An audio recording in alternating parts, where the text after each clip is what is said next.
the men back into the quarry, and who does all of this on the basis of a debt that in some cases is as little as I found of 62 cents taken 3 generations earlier. This term, slavery, has real meaning for millions of people in the world today. And so what I wanted to do, what I set out to do with this book, is to find real slaves, to find real traffickers, and to find real abolitionists, those few who worked diligently to fight slavery and to free slaves. And I'll talk about them in a second, but first I want to relate a story, because I dedicated the book to my parents who deserve it. I would like to dedicate this award very much to those slaves and those survivors who took the chance and spoke with me. And as Nick Kristof was speaking about so eloquently this morning, that chance is in many cases putting themselves in mortal danger, and I recognize that.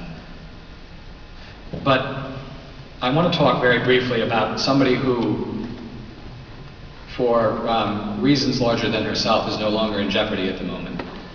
And this was, I've continued to write on modern day slavery, encouraged largely to awards like this, to recognition, and to the hope that what I do makes a difference and encourages others to pick up this fight and to join the movement.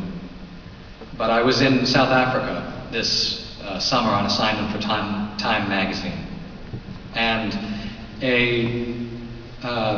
I was specifically focused around the World Cup stadiums. As most of you know, the World Cup will take place in South Africa, in the major cities of South Africa next year. And I was interested in looking at sex trafficking around the World Cup stadiums.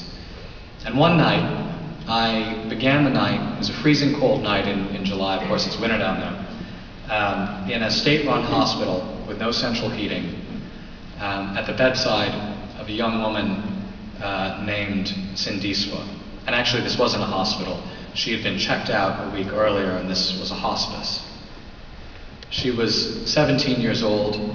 She had been sold into a Nigerian human trafficking network with her best friend a year and a half earlier.